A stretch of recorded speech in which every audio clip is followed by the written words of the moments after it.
International Maritime Organization, where they're discussing the future of our planet.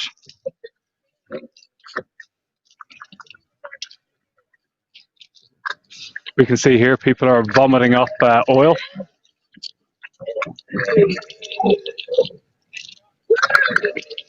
Check how much you got left now in your cash. You're fully. There's a meeting starting today in the building behind us.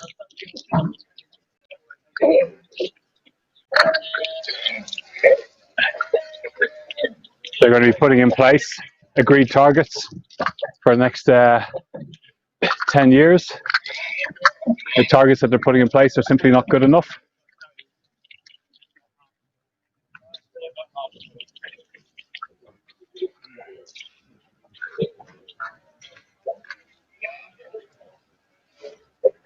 As you can see, they're vomiting quite a lot of oil, and there's money all getting mixed in with that. Dirty oil money, putting money before the planet.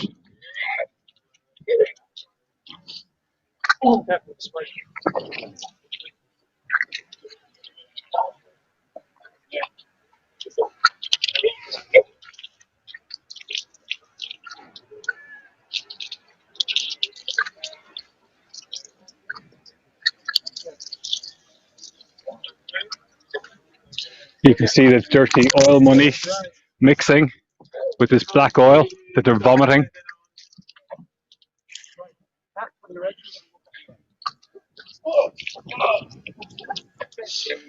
This meeting today of the International Maritime Organization is going to decide the fate of humanity.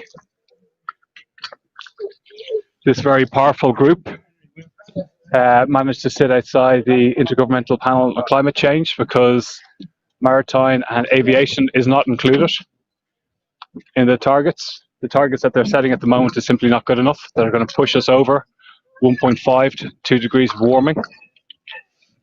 And on top of that, the amount of environmental damage that's been caused by international shipping. We've had the 9th oil spill this year, one major one in Mauritius.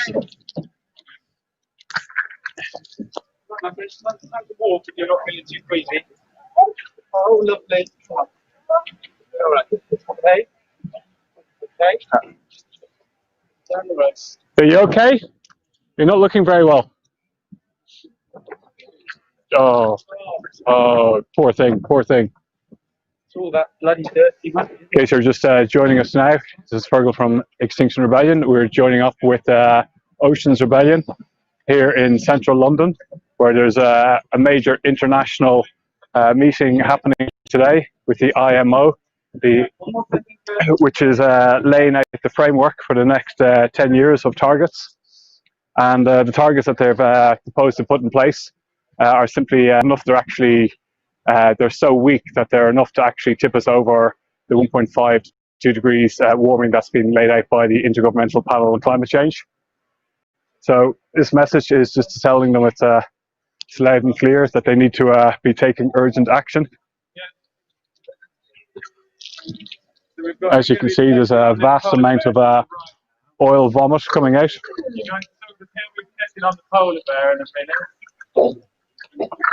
The meeting's happening in here today at the Baltic Exchange.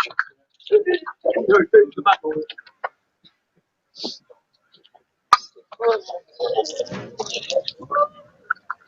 you go, yeah. Right, keep pulling it, Adrian. There we go, wait, there we go. We've now got the polo.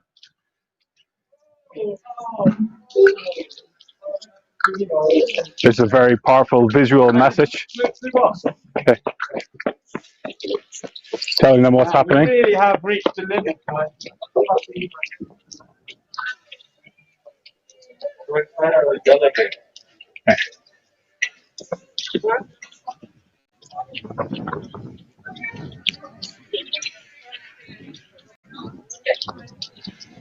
As we can see now, we've got the polar bear is getting completely covered in dirty oil. This is the entrance of where they're having their meeting today, the Baltic Exchange, which is going on for several days.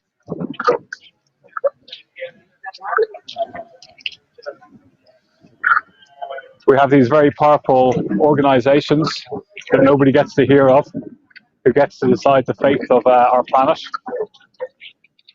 And the actions that they take here in London are felt all around the world with environmental disasters. We've had major oil spillages this year, and yet there's nobody taking responsibility for the oil spillages. Right now we have a group of delegates deciding the future of shipping, and they are not listening to science. Here we see some ecological activists from the Ocean Rebellion spray painting the reference to a paper that lays it out clearly. So those delegates representing countries from all over the world based on the amount of flags of convenience they have within IMO. So this paper that they're discussing today, it's got like a code name to it, and it's the most important paper that they're going to be voting on. And if they vote to pass it, it's actually locking us in for over 2 degrees of warming because of the amount of CO2 that's locked into the agreement. Yes, yesterday there was the burning of the Paris Agreement symbolically, because that's what the IMO has been doing and continues to do. So the United Nations, which has the entire framework to protect the high ocean, the high seas, for the good of humankind, is allowing humankind and all life on Earth to go down the drain or to be burned up in flames. So instead of enforcing their mandate, they are allowing lobbyists like the Baltic Exchange and like corporations from Japan, from China, from the US, oil companies, any company that has vested interest in keep shipping going, to keep us consuming unnecessarily, to keep burning fossil fuels, are pressuring so that the reductions in emission don't take place, and there's no transition to fossil fuels. We nearly done. Shipping. Let's go this way. Why do we get scrubbers here, or they say scrubbers are coming in? Scrubbers here.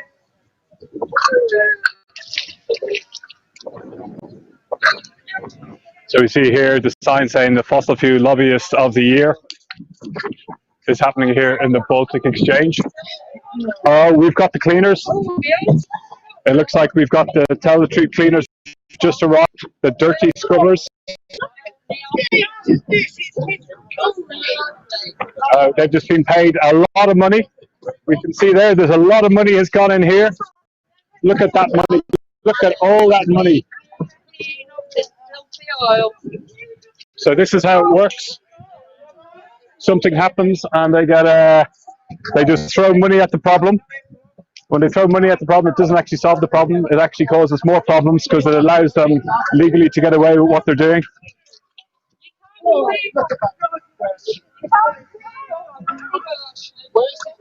They haven't been able to clean up the oil spillage in Waco and Mauritius yet. Yeah, we're here cleaning up the dirt fossil fuel lobbyists.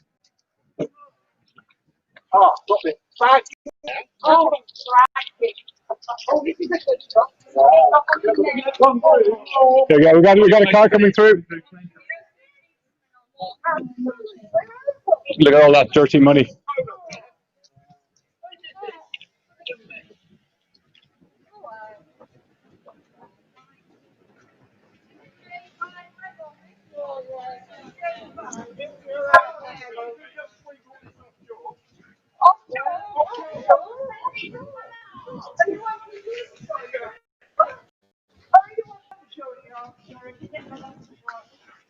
I don't know whether you can install, but I mean, I could do that. Doesn't install anything. So the meeting that's happening here in the Baltic Exchange with these unelected delegates are getting to decide the fate of the marine life and humanity behind closed doors.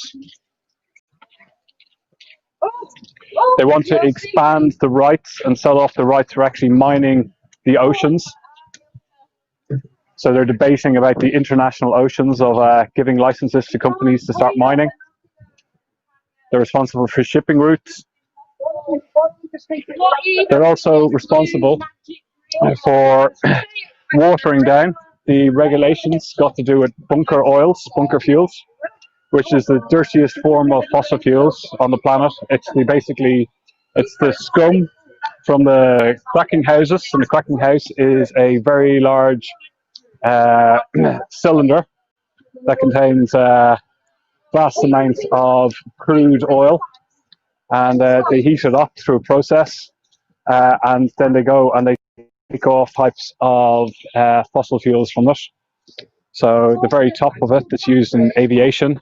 Then we have what's used in petrol cars, and at the very bottom of these gargantuous crisis is sludge, and the sludge is technically it's waste.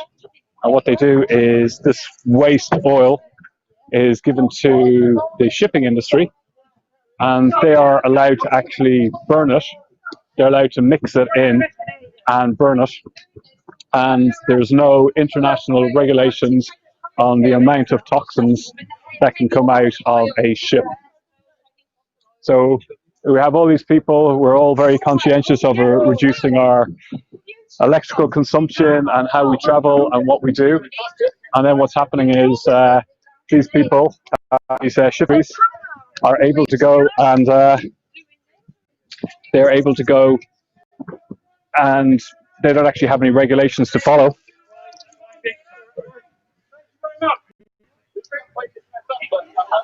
So they don't have to they don't have to follow any regulations, because there's literally no regulations they have to follow. So this black sludge that's at the bottom of the shipping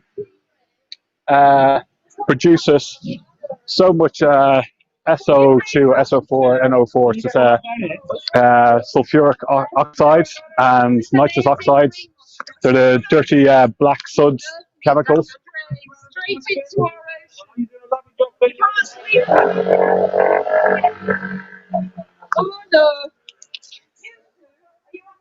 And it's they're just literally burning millions and millions of tons of this sludge. It's bunker oil, as it's known. And this bunker oil is going into the atmosphere. It doesn't matter if it goes into the atmosphere here or anywhere in the middle of the ocean, anywhere.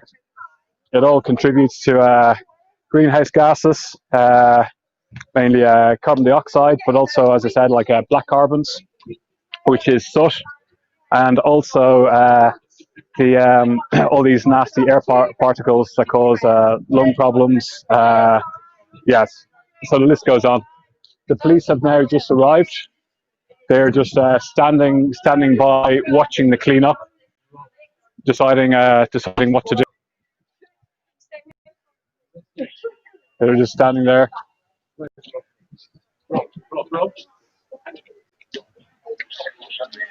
So what we've got like, when we have industries like this, what they're all claiming is that regulations shouldn't apply to them, and as we're hearing, it's about greenwashing, and they're just doing small, tiny amounts. And if all these big industries just do very small amounts, it amounts to very little. So this paper that they're talking about, yeah, I was going to ask, where are you getting your money from? Oh, well, I clean up, me. Don't I just do the cleaning? That's all I'm here for. But do you not feel guilty about cleaning up this oil money?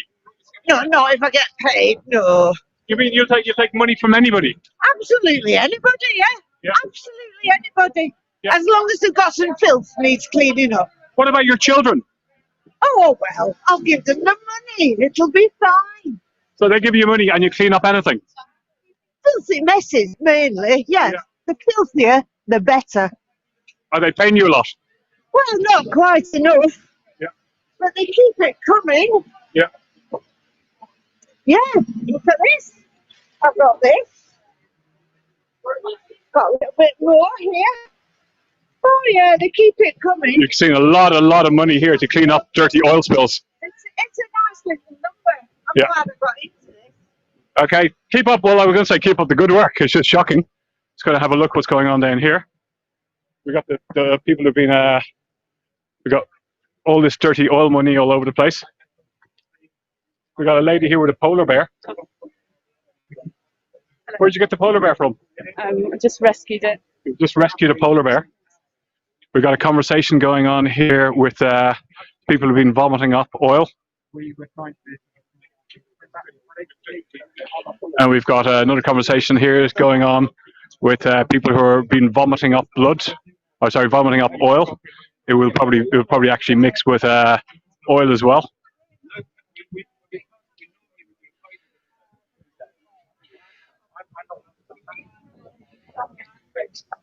So we've got some serious conversations here.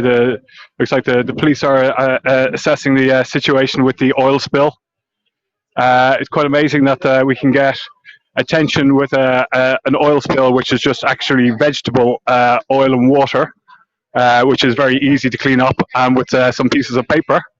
And we can get the police turning up within 5 minutes.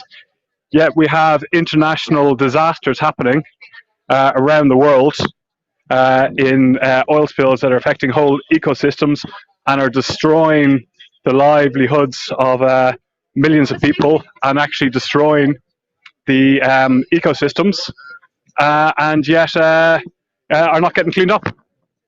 You know, and then the people here in this building here are the people who are actually meeting to discuss these very things. You know, so behind closed doors here in number 38 Baltic Exchange is where the meetings are happening between these people who are not elected, getting to decide you know, what is actually happening to our oceans and to our atmosphere. Who is questioning them? Asking people at home, if you're watching this, go onto the website Oceans Rebellion. That's Oceans Rebellion. And then please go and have a read about how you can get involved. We need everybody involved. We need people sharing this information, because this is the news that does not get out. This is what's not talked about. You know, we don't have people on a daily basis talking about how we're going to be dealing with oil spills, how we're going to be dealing with our next carbon budgets for the next 10 to 30 years that is going to affect every person and everybody we share this planet with. It's going to affect our lives. We need to be getting this news out. So please share, please go onto the website, Oceans Rebellion, have a read, sign up, get involved. If you're at home, we need everybody involved in this, because this is not going away. In fact, whatever happens in the next couple of days with the negotiations that happens in that building, it can actually be like a lot worse. We're talking about like I think it's an annual carbon budget of 1 billion tons of CO2 just alone. That's just in carbon dioxide, which in itself is enough to put us over the targets set by the Intergovernmental Panel on Climate Change. And yet again, the Intergovernmental Panel on Climate Change are also part of the problem, because they don't have maritime shipping emissions and also aviation emissions as part of the agreements, because they're happening internationally. So the planet and the biosphere doesn't actually care who's responsible, who's not responsible. If we have these pollutants going into the atmosphere, they're going to stay in the atmosphere. So somebody needs to be taking responsibility. Governments need to be taking responsibility, and we cannot have the likes of the responsibility being left to people in closed doors. That's what we have. How are you guys feeling? You're vomiting a lot.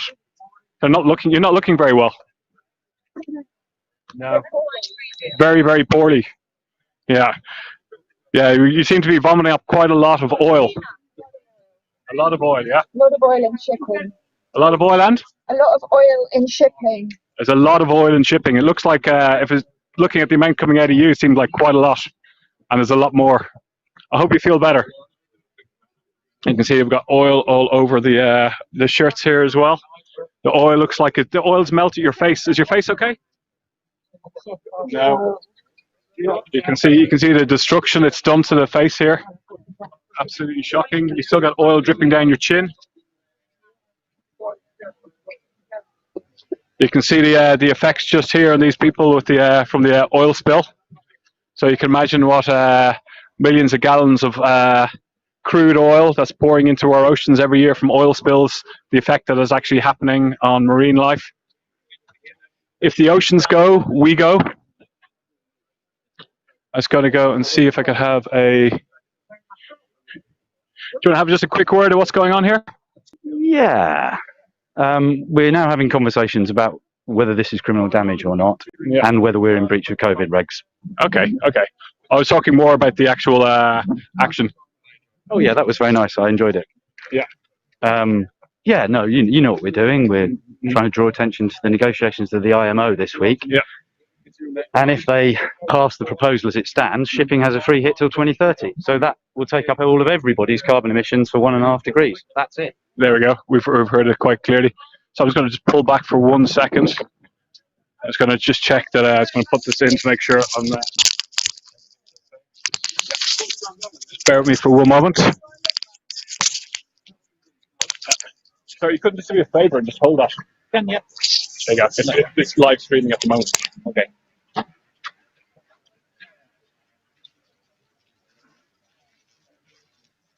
Where's the live streaming to?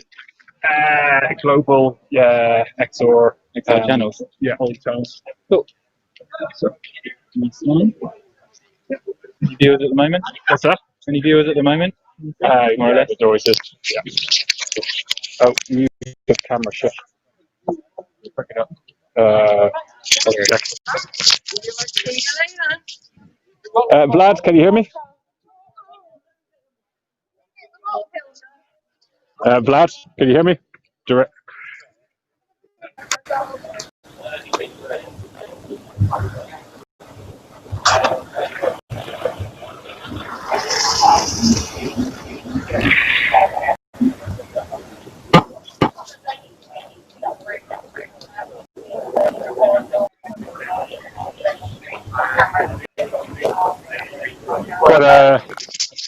Quite amazing scenes here in central London by the iconic thing, where we've had just a oil spill in central London.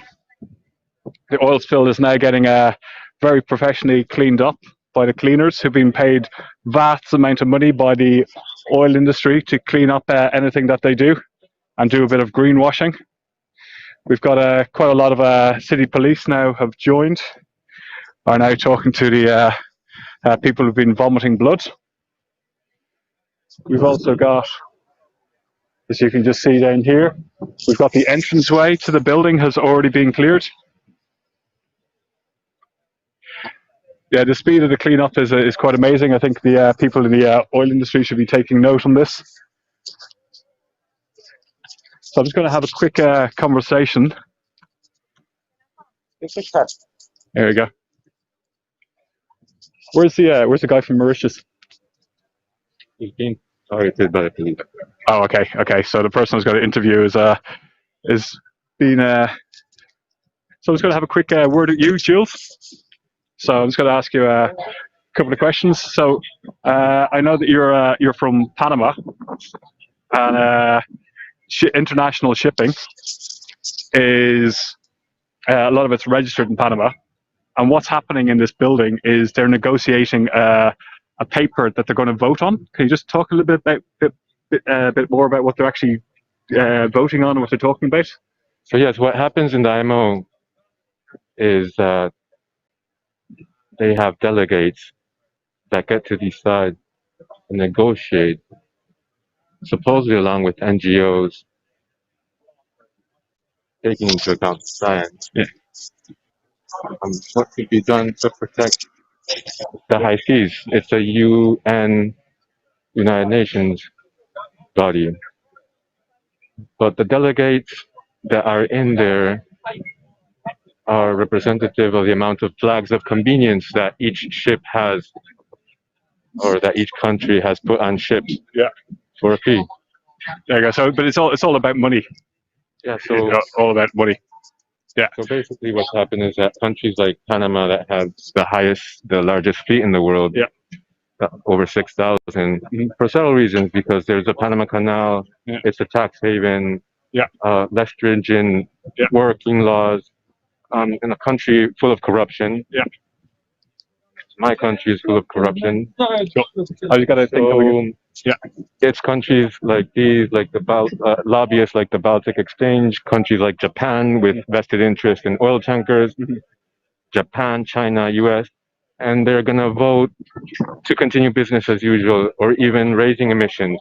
When we should be drastically reducing them. And we should be moving shipping off fossil fuels, and we should be reducing shipping, because 80% of trade happens over shipping. It's not accounted in the carbon budgets, and it's basically burning up the present for many people all over the world.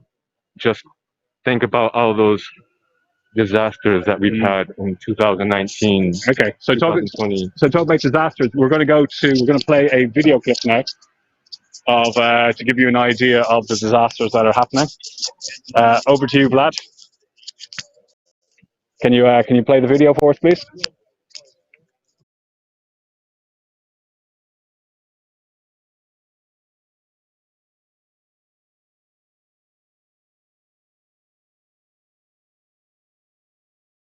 So what we can see here is a typical example of a horrific oil spill that's happened this year.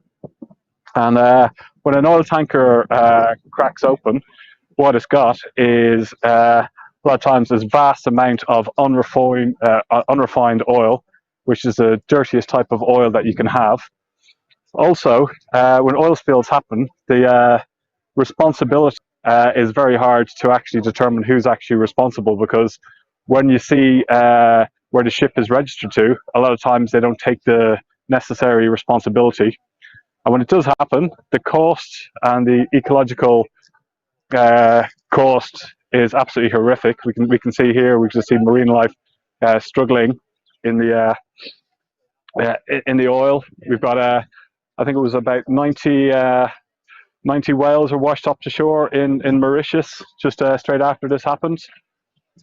What I think it's really important to understand is this is not one-off. As you were saying in the live stream, there's been 9 in the year. And it's not just about the damage done in Mauritius, which is immense and can't be undone, but it's the damage being done by the burning of the fossil fuels. And that's affecting, displacing people. By 2050, we're said to maybe have over a billion refugees. So people who've lost their home, imagine having to leave your home because of climate breakdown. And it's already happening in Bangladesh. It's happened in Australia. It's happened in California. We're back on again. It's happened in Panama as well. So those delegates inside there representing Panama, you are making decisions to doom your country. You are making decisions on behalf of the people, trashing their future. You are making decisions that's trashing the future of your children too. So this story of exploiting nature to profit, to have a livelihood, needs to change. We have different frameworks. They're already out there. We, in Extinction Rebellion, have a third demand that has to do with citizen assembly. We want people to be deciding with the science in front of them what needs to be done, just like the French already did. And it's a shame that Macron, after saying that he would pass on all those decisions from the citizen assembly without a filter, he's cutting them out one by one. So he's not following his word, and he's not protecting its people. There's lots of French delegates in there as well. And whatever France decides to do to vote, other nations that are neo-colonized will follow suit. So yes, our future is constantly being decided in many places, and those in power are making decisions based on short-term interests of very few Yeah. That is leading to a sixth mass extinction and to a 4 degrees increase in global Yeah. which means Yeah. the collapse of civilization and billions of humans dying. So I'm just going to go over to Vlad again, and we're going to show you a short little video from yesterday. So if you can play that video, Vlad, please.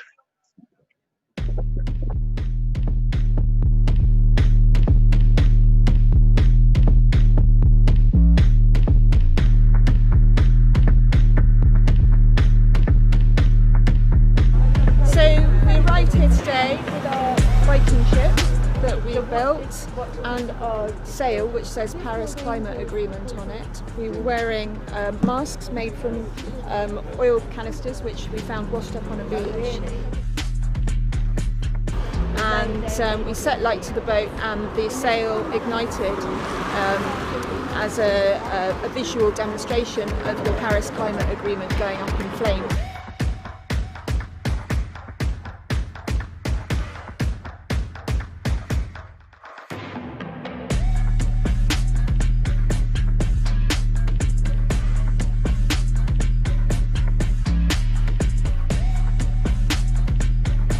Chosen today because there's a conference starting this week in London, and they're going to be debating at the conference international shipping targets for greenhouse emissions. So we've decided to start tonight because the conference starts tomorrow, and we want to raise awareness before the beginning of the conference. This is happening.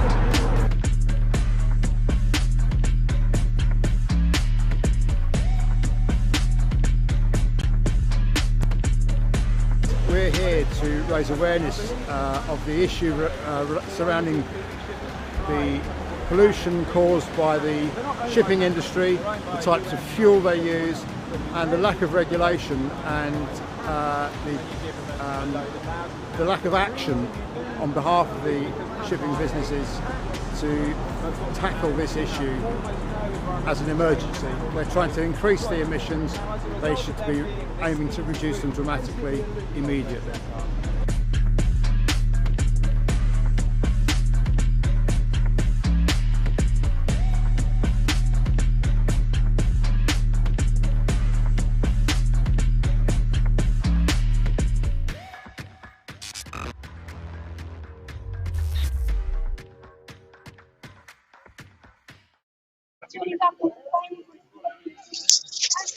So the cleanup has now happened in record time. In case you're just tuning in, today we're outside the building here in central London by the iconic Gherkin building. Just on the side of it is where the International Maritime Organization are meeting today, and they're meeting for the next couple of days to discuss and negotiate and agree targets that are going to affect everybody on the planet. The severity is just absolutely shocking. It's Fossil Fuel Lobbyists of the Year here happening in the Baltic Exchange in 38, where delegates from around the world are negotiating about how much of the seabed they can carve up, the amount of pollutants that they can put into the atmosphere. We had actions yesterday highlighting the failure of the Intergovernmental Panel on Climate Change, the fact that it's very lax on any regulations got to do with maritime shipping and aviation. It's actually left it out of the Paris Agreement because there's not one body that's responsible for it. Then we've got the International Maritime Organization, which is the organization that's actually setting their own targets. And the targets that they're setting is enough to actually send global CO2 emissions over 1.5 and 2 degrees of warming in themselves. We're talking about billions of tons of CO2 emissions from bunker oil, which is the most polluting type of oil that you can have. Also, we've had, just talking to a couple of people here today, we've had record oil spills happening here in around the world. We're watching the video there of what happened in Mauritius, and yet there's no international cleanup actually happening there. It's devastating the whole country. So this action was a very quick, very well thought out action. It wasn't oil. Somebody asked me, "What are you doing pouring oil on the ground?" It's actually it's made from vegetable extract, and it's dilutable with water. And as you can see, how quickly it's been cleaned up, and then the money was has been as well.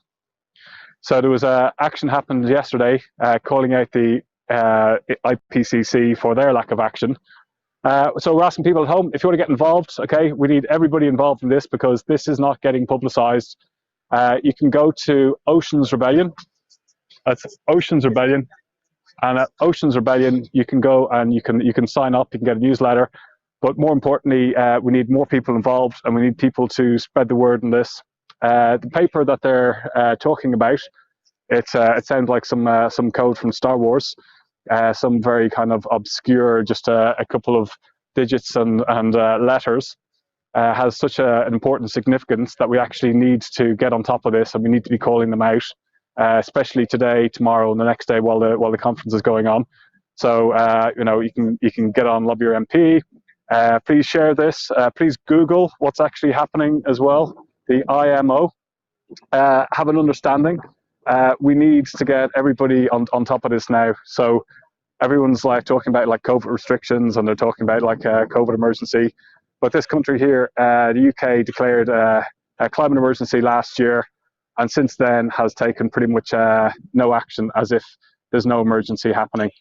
What we've got now to do in the next couple of years is, well, actually, it's pretty much now, is it's between now and the meeting that's happening in Glasgow, is we need to get very strong legally binding targets in place for all industries, including shipping and including aviation, to actually drastically reduce all emissions into the atmosphere.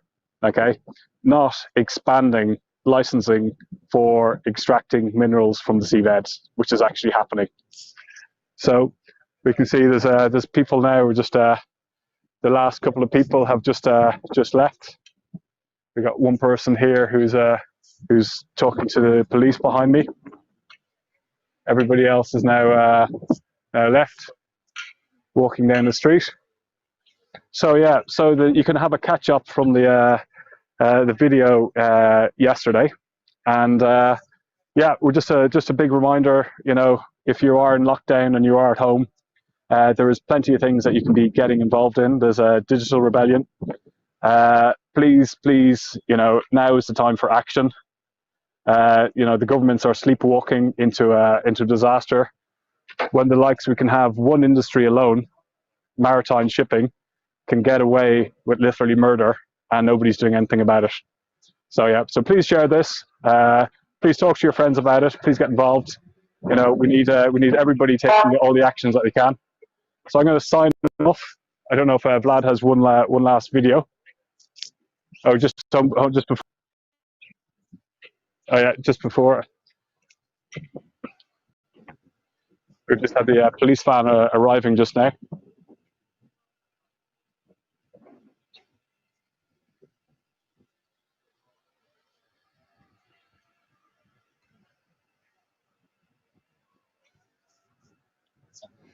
I did want to interview a couple of people today, but the police descended very quick. It's just a shame that we can't get police descending on crimes against the marine life that's happening with the same speed, the same vigor, the same enthusiasm.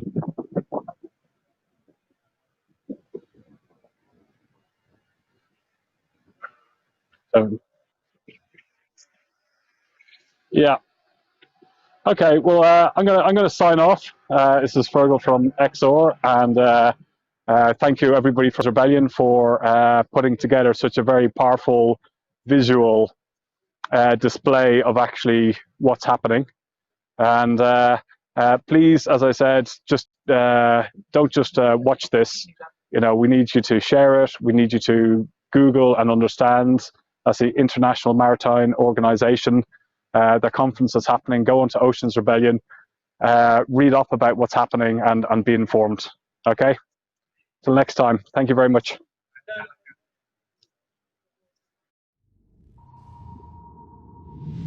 Our ocean habitats are unique in the solar system that support around 1 million species of animals.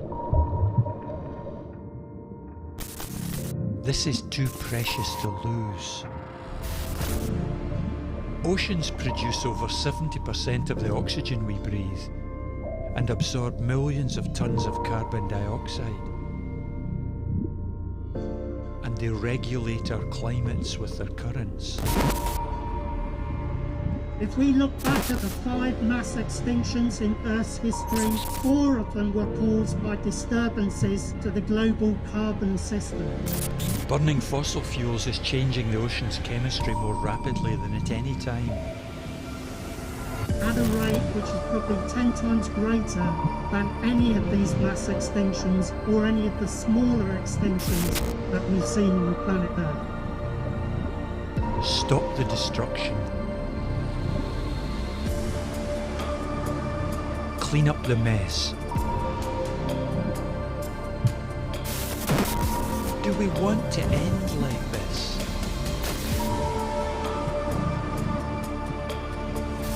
Because the sea is rising, we will rise. Because the coral is fading, we will fight. As the seas are mined, we will mobilize. While the oceans are suffering, we will protest. Don't let our ecosystems die.